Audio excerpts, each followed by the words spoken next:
Sir cooking gas cylinder के दाम में लगभग 60 रुपए की वृद्धि हुई है। कमर्शियल गैस मैं जस्टिफाई कर रहा हूं 176 की क्या जरूरत है, और ये जरूरत इसलिए है, वो पॉइंट्स मैं आपके सामने रख रहा हूं। The Gulf is also a major trade partner, accounting for almost $200 billion annually. The Indian embassy has facilitated the relocation of Indian students, several Indian students in Tehran to places outside Tehran. சத்யாவின் குலுக்குலு AC offer. அனைத்து முன்னணி brand ஏசிகளும் சிறப்பு தள்ளுபடி விலையில் உங்கள் Sathya. Sir, I want You be specific about your request, sir. Please don't give it. 3 minutes में खत्म करूंगा.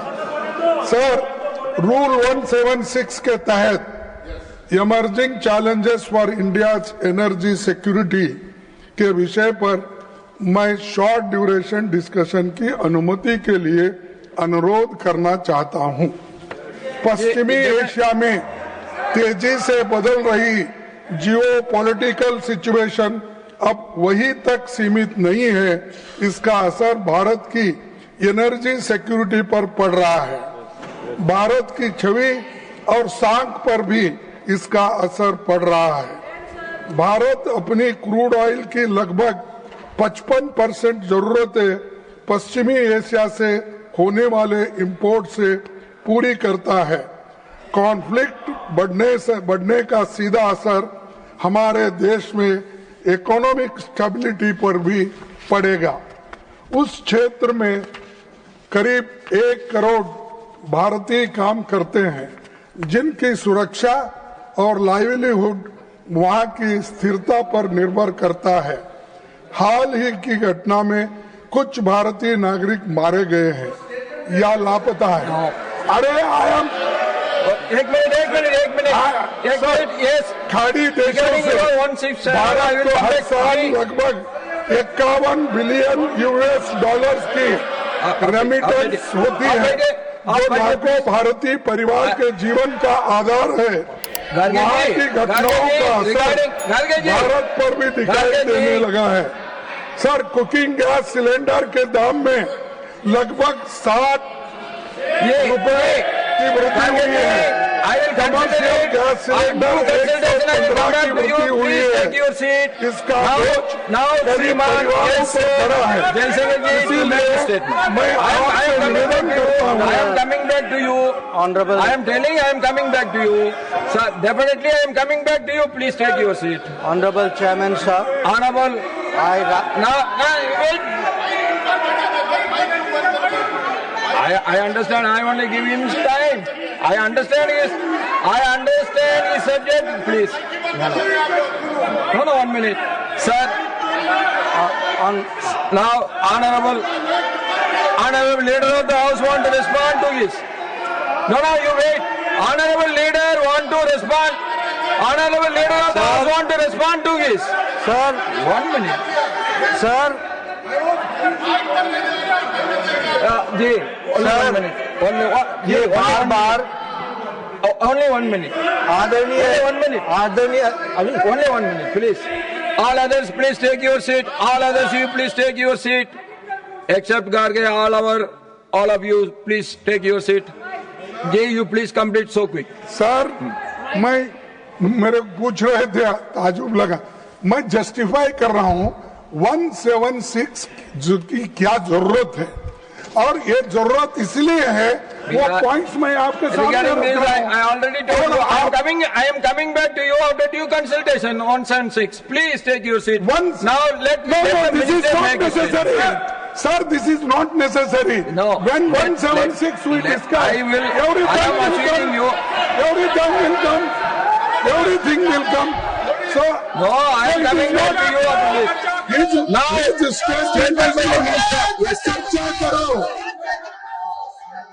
Chairman, sir, I rise to apprise this house, this August house, of recent developments in West Asia that are cause of deep concern to all of us. As Nothing will go on record except the minister's statement. As honorable members are aware, this round of conflict started on 28 February 2026. It has witnessed not only fighting between Israel and the United States on one side and Iran on the other, but also attacks on a number of Gulf states. There have been numerous casualties, including at the leadership level in Iran, as well Nothing will go as on record except the minister's statement. destruction of infrastructure in the region.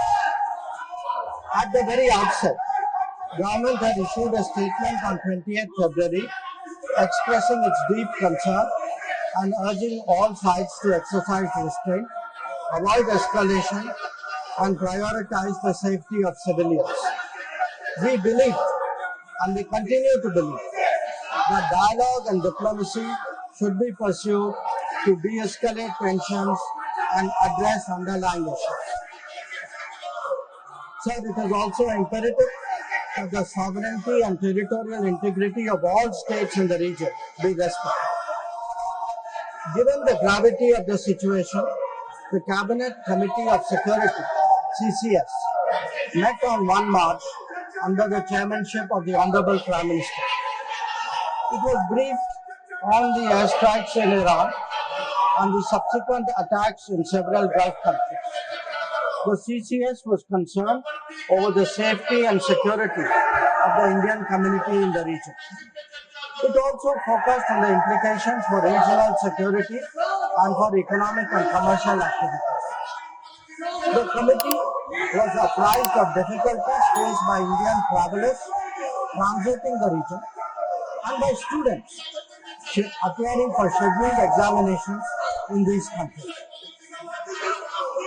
It directed all concerned ministries and departments to take appropriate measures to respond to these problems. Honorable Prime Minister continues to closely monitor emerging developments and relevant ministries are coordinating to ensure effective responses. Sir, the conflict has continued to intensify and the security situation in the region has deteriorated significantly. We have noted that, in fact, the conflict has spread to other nations with mounting destruction and deaths. Normal life and economic activities in the entire region are visibly affected. In expressing our sorrow at the loss of lives. Honorable Chairman, sir, while any development that negatively impacts peace and security in the world is deeply troubling, this ongoing conflict is an issue of particular concern for India. We are a neighboring region and understandably have obvious stakes that West Asia remains stable and peaceful. There are almost 1 crore Indian citizens who live and work in the Gulf nations. In Iran too, there are a few thousand Indians who are there for study or for employment. The region is key to our energy security and includes many important suppliers of oil and gas. Chairman sir, the Gulf is also a major trade partner, accounting for almost $200 billion annually. The House is also aware that in the last decade, there has been significant investment from the region into the Indian economy. Therefore, serious supply chain disruptions and climate of instability that we perceive are serious issues. Furthermore, this includes attacks on merchant shipping, where Indian nationals often constitute a large proportion of the crews. We have sadly already lost 2 Indian mariners and 1 remains missing in such incidents. I know that the House joins me in condemning that deaths. Honorable Chairman, sir, government has been assessing the situation in West Asia continuously since the 12-day war in June 2020. We noted the indications of growing tension and cautioned the Indian community in Iran accordingly. On 5 January 2026, Indian nationals were advised by the Ministry of External Affairs to avoid non-essential travel to Iran. Those already resident there were urged to register with the embassy, exercise due caution, and monitor the embassy website and social media handles. A second advisory was issued on 14 January, reiterating this advice to avoid travel in even stronger terms. The Directorate General of Shipping, Mumbai, in parallel, issued its own advisory on 14 January for Indian seafarers, asking them to follow embassy advisories and avoid unnecessary movement ashore. Recruitment and shipping companies were asked not to deploy or send Indian seafarers to Iran. Sir, reflecting our assessment of the evolving situation, the Indian Embassy in Tehran issued another advisory on 14 February urging Indian nationals, including students, pilgrims, business persons and tourists, to leave Iran by all available means of transport, including commercial flights. They were asked to contact the embassy for any assistance and provided with 24/7 helplines. This was again reiterated in strong terms through another advisory on 23 February. Some heeded these advisories and have left the country. However, many others have disregarded them and remain in Iran. We are also in touch with our fishermen who operate out of Iran. This was the situation till 28 February 2020. Once the conflict commenced, the Indian Embassy has facilitated the relocation of several Indian students in Tehran to places outside Tehran. An advisory update with emergency contact helplines was issued on 3 March. Similarly, facilitation was extended to pilgrims for their internal movement. Indian nationals who were in Iran for business reasons were assisted to cross over to Armenia and return home. The embassy in Tehran remains fully operational, in fact, on the highest alert. They are totally committed to supporting the Indian community in this difficult moment and in assisting Indian nationals who may wish to cross international borders. Where seafarers are concerned, the Directorate General of Shipping, through an order of 2nd March, has constituted a quick response team for immediate response, coordination and support functions. This team will function on a 24/7 basis. Honorable Chairman, sir, I would like to inform the House through you that every Indian embassy in the region has similarly issued advisories. The embassy in Israel did so on 28th February and 1 March, UAE on 28th February and 5 March, Bahrain on 28th February, Qatar on 28th February, Kuwait on 28th February and 5th March, and Saudi Arabia on 20th February and 8th March, Oman on 20th February, Iraq on 20th February and 5th March. MEA has set up a dedicated special control room to monitor the situation and respond to queries from those. I'll come back to let him complete his statement. Let him complete his statement. You are not allowing him to make the statement. That is not correct. Dagaji, that is not correct. I allowed you to speak. Let him complete the statement. I will come back to you. Let him complete the statement. Please. The MEA's latest update on this was issued on 7th of March. Honorable Chairman, sir, our diplomats have also worked hard to assist stranded transit passengers in hubs like Dubai, Doha and Abu Dhabi. They have facilitated international border crossings for Indian nationals, including from UAE to Oman and from Qatar, Kuwait and Bahrain to Saudi Arabia. Wherever there has been a partial opening of airspace, we have approved and undertaken commercial flights, including non-scheduled flights, to enable the return of Indian passengers. Our estimate is that as of yesterday, almost 67,000 of our nationals have done so. Sir, I also saw, today I was informed of a handout of information put out by the Ministry of Civil Aviation, and this tells us of the efforts government is making. Yesterday there were 15 inbound flights operated by Indian carriers which arrived in India. On the 7th. On the 8th, there were 49 flights, on the 9th, there are 50 flights. So I want to assure the House that every effort is being made, that those who are stuck in the region, those who are transit passengers who are there, those who need to come back urgently from this region, we are making every effort for them to do so. Chairman, sir, throughout this period, government maintained close contact with relevant countries. Honorable Prime Minister himself has spoken to the President of UAE, the Amir of Qatar, the Crown Prince of Saudi Arabia, the Crown Prince of Kuwait, the King of Bahrain, the Sultan of Oman, the King of Jordan, and the Prime Minister of Israel.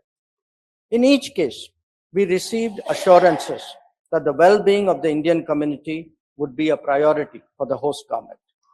I have similarly been in close touch with my counterparts in these countries. Insofar as the United States is concerned, we have maintained regular contacts through diplomatic channels. While attempts have been made, contacts with Iran at the leadership level are obviously difficult at this time. I have, however, spoken to Foreign Minister Arakchi on 28 February and 5 March 2026. We will continue these high-level conversations in the coming days. So, the House will also be interested in the issue of an Iranian vessel that is currently docked in Kochi. The Iranian side had requested permission on 28 February for 3 ships in the region to dock at our ports. This was accorded on 1 March. IRIS Lavan actually docked on 4th March in Kochi. The crew is currently in Indian naval facilities.